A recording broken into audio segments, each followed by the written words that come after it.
दिनाराम बहुत गरीब था। दिन भर मेहनत मजदूरी करके सिर्फ 2 वक्त की रोटी के पैसे ही जुटा पाता था। ऊपर वाले का यह उसूल है कि वह गरीब के घर कन्या को अवश्य जन्म देता है, ताकि वह किसी न किसी तरह का कन्यादान करके परलोक सुधार सके।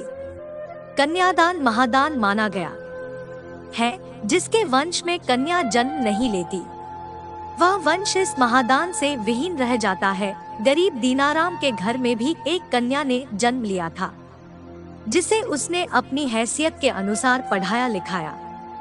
दिनाराम की बेटी का नाम विमला था, जो युवावस्था में आते आते काफी सुशील और सुंदर युवती बन गई थी।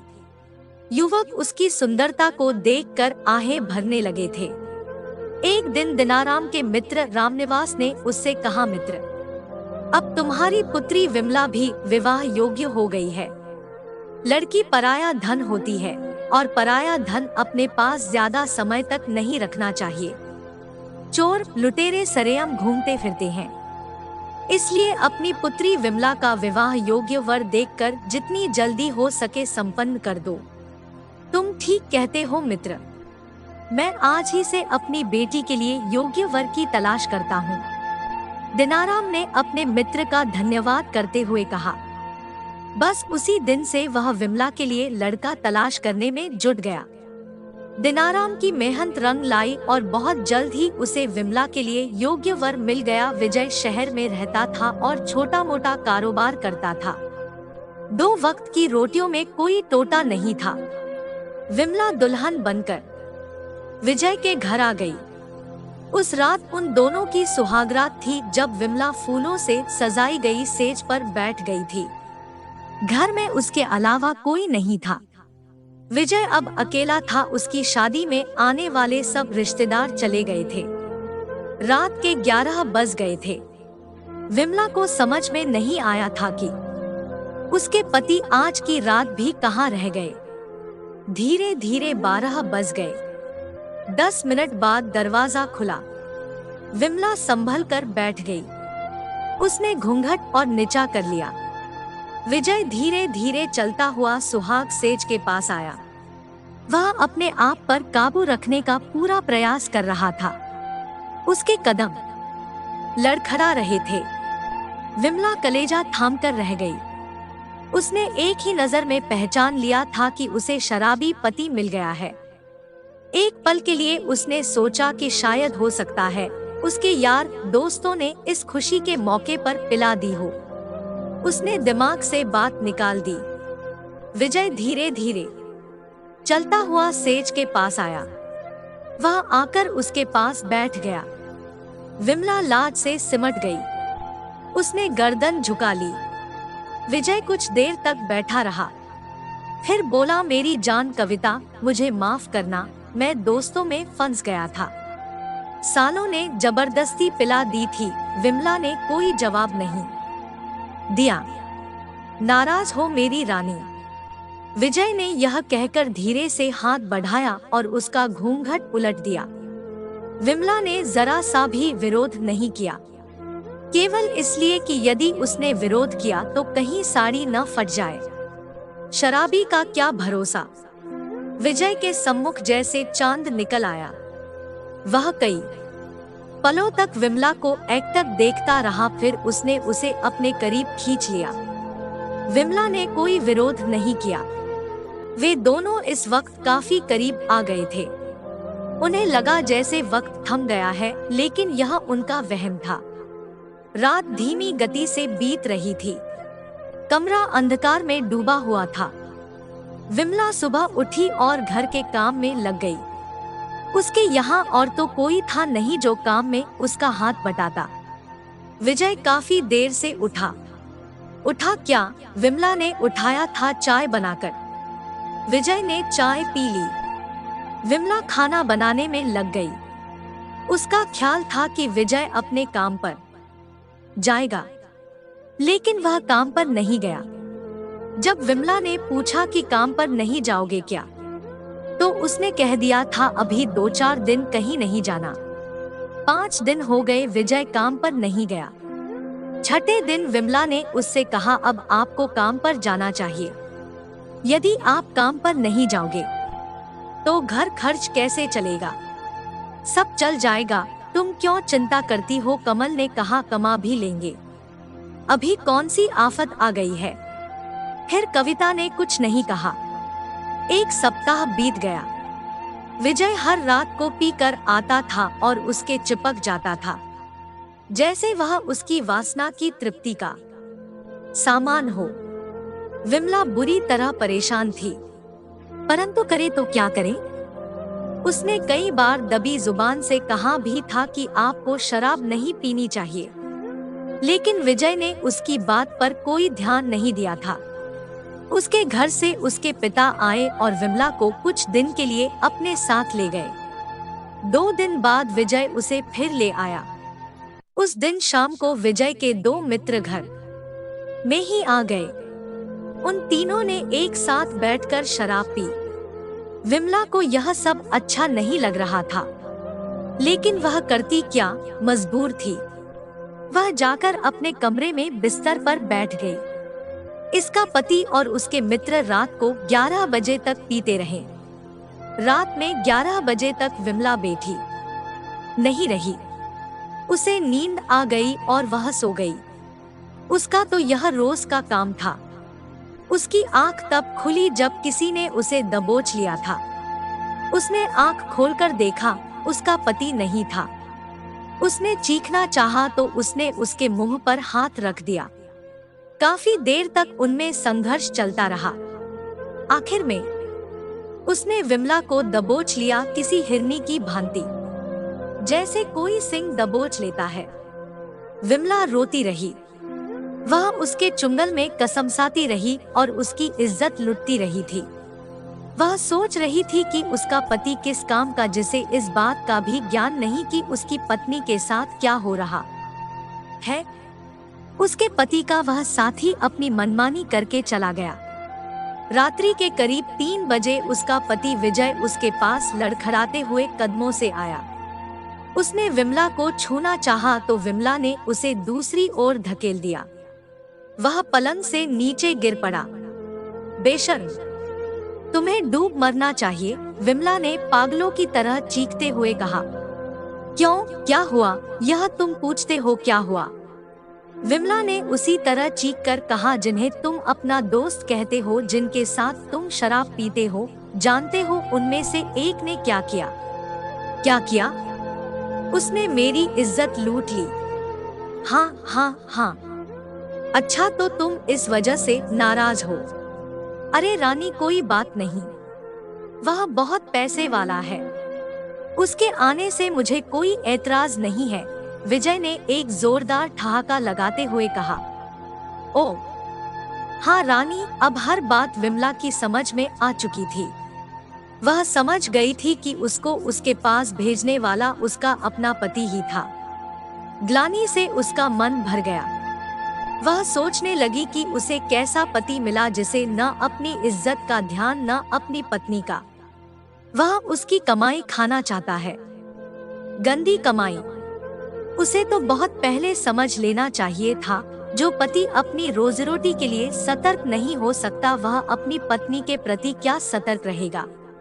विमला दूसरी ओर करवट लेकर सो गई। उसने विजय को अपने तन पर हाथ तक नहीं लगाने दिया था। दूसरे दिन भी उसने विजय से कोई बात नहीं की, और विजय वह सोच रहा था कि कोई बात नहीं, न बोली न सही, धीरे धीरे सब कुछ बर्दाश्त करने की आदत पड़ जाएगी। रात को जिस समय विजय शराब पीकर कमरे में आया, उस समय विमला अपनी किस्मत पर रो रही थी कि उसने पिछले जन्म में कौन सा पाप किया था कि उसको विजय जैसा पति मिला, जिसे उसकी इज्जत का कोई ख्याल नहीं है और अपने हाथों से अपनी पत्नी को दूसरों को सौंप रहा है। जबकि मर्द तो ऐसे होते हैं कि कोई उनकी पत्नी की ओर नजर भरकर देख भी ले तो वह मरने मारने को तैयार हो जाते हैं। किस बात का पति है वह? उसका क्या केवल नाम का, या उसके द्वारा वह स्वयं धन पैदा करना चाहता है? ग्लानि से बुरी तरह मन भर गया उसका। विजय ने विमला को हाथ लगाया। विमला ने उसका हाथ झटक दिया और कहा, तुम्हें मेरे जिस्म पर हाथ लगाने का कोई अधिकार नहीं है। क्यों? उसने कहा, तुम मेरी पत्नी हो। किस बात की पति हो तुम? विमला ने कहा, क्या केवल इस बात के कि तुम मदिरा पान करके आओ और मेरे तन से खेलो? पति कैसे होते हैं, उनका क्या कर्तव्य होता है जानते हो तुम? पति वो होते हैं जो कमा कर लाएं और अपने घर का खर्च चलाएं। पत्नी यदि गलत रास्ते पर जाती नजर आए तो उसे खूब डांटे। तुम्हारी तरह के पति नहीं होते जो नोटों के लिए अपनी पत्नी को दूसरों को सौंप देते हैं। सच तो ये है कि तुम्हें तो डूब मरना चाहिए। तुमने तो दुनिया भर के शौहरों को बदनाम कर डाला है। तुम मेरे पति नहीं हो सकते, गर्म गोश्त के व्यापारी जरूर हो सकते हो जो पैसे की खातिर अपनी बीवी से धंधा कराते हैं। विजय ने कुछ नहीं कहा, वो बस उसी तरह से छेड़छाड़ करता रहा। काफी देर बाद बोला, विमला तुम क्यों परेशान हो? औरत को डर तो अपने पति का ही होता है ना। जब मुझे कोई एतराज नहीं तो तुम क्यों चिंता करती हो? खाओ पियो मौज करो। क्या कहूँ तुम्हें? क्रोधित विमला बोली, कोई उचित शब्द नजर नहीं आ रहा। हाँ, यदि तुम्हारे स्थान पर मैं होती और मेरे स्थान पर तुम होते तो अब तक तुम्हारी इस नीच और जलील दोस्त की गर्दन कलम कर चुकी होती और स्वयं अपने को गोली मार ली होती। इस संसार में केवल इज्जत ही तो है, और यदि वह भी समाप्त हो गई तो फिर बच्चा क्या? ओह हाँ, विमला ने कहा, सुनो विजय, वैसे तो मेरी नजरों में अब तुम्हारी कोई इज्जत नहीं रह गई, लेकिन फिर भी एक बात याद रखना, इस तरह की हरकत मेरे साथ कराने का प्रयास भूल कर भी न करना। यदि ऐसी घिनौनी हरकत तुमने फिर की तो मैं अपने आप को समाप्त कर दूंगी। विमला, हाँ, ये तुम क्या पागलों जैसी बातें कर रही हो? उसने कहा, नारी का फर्ज है कि वह अपने पति का कहना माने, चाहे वह उससे पैसा ही क्यों न कराने की पेशकश करे। हाँ, अगर तुम्हारे ऐसे विचार है तो तुम किसी और के साथ शादी कर लो और उससे यह सब कराना। मैं कल ही अपने घर चली जाऊंगी और तुम्हें तलाक दे दूंगी। इस तरह का नरक समान जीवन कम से कम मुझे तो बर्दाश्त नहीं है। क्यों पागल हो रही हो विमला? विजय ने कहा, मैं कौन सा तुमसे रोज किसी का बिस्तर गर्म करने को कह रहा हूँ। कभी कभार कोई आ गया तो ठीक है, नहीं तो नहीं। तुम क्या समझते हो मुझे? उसने कहा, मैं कोई वेश्या हूँ जो अपने तन का सौदा करके तुम्हारा पेट भरूंगी। अरे अगर तुम कमा नहीं सकते तो डूब मरो या घर में चूड़ियां पहनकर बैठ जाओ। नारी तो पुरुष की इज्जत होती है। किसी ने कहा है, नारी सर्वत्र पूजनते, कहते कहते विमला हांफने लगी और कुछ देर खामोश रहने के बाद उसने कहा, तुम इन सब बातों को तभी समझ सकते हो जब तुम्हें अपनी इज्जत का एहसास हो। तुमने तो ये अंगूर की बोतल ऐसी गले लगा रखी है जिसने तुम्हारे सोचने समझने की शक्ति को समाप्त कर दिया है। अगर तुम में थोड़ी बहुत भी बुद्धि है तो इस शराब को छोड़ो और अपना काम करो। शराब पीने वालों का यही हाल होता है, उनके घर बर्बाद हो जाते हैं। सच यही है, शराब आदमी को सोचने समझने की शक्ति को समाप्त कर देती है। विजय ने उसके बाद कुछ नहीं कहा। वह दूसरी ओर करवट लेकर सो गया। विमला भी करवट लेकर लेटी रही। विमला ने इस बात का पक्का निश्चय कर लिया था कि यदि इस बार उसके पति ने इस प्रकार की हरकत कराने की कोशिश की तो वह अपनी जान दे देगी। 15 दिन गुजर गए, कोई बात नहीं हुई। विजय ने काम पर जाना प्रारंभ कर दिया था, लेकिन उसने शराब पीनी बंद नहीं की थी। विमला ने उससे बोलना शुरू कर दिया था। उसने सोचा था कि शायद उस दिन की बातों का उस पर असर हो गया है और वह सीधी राह पर आ गया है। कभी कभी ऐसा भी हो जाता कि आदमी को कोई बात लग जाती है, लेकिन कहते हैं न कि कुत्ते की पूंछ 10 साल तक नलकी में रखो, जब निकलेगी टेढ़ी ही निकलेगी।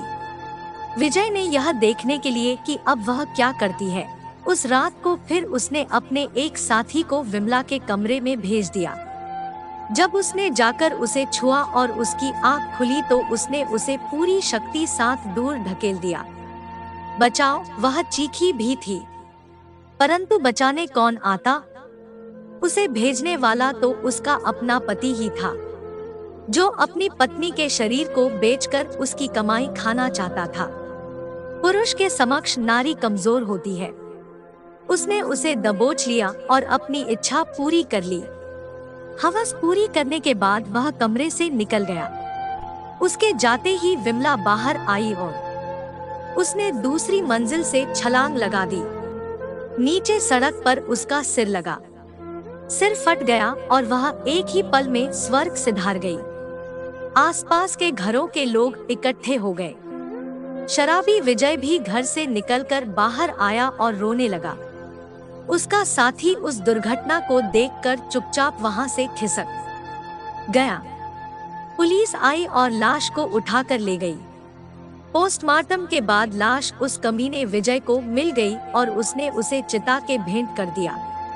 ऐसे पति को तो अपनी पत्नी की चिंता को अग्नि देने का भी अधिकार नहीं होना चाहिए।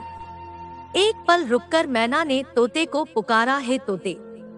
हाँ मैना, देखो उस नीच विजय को।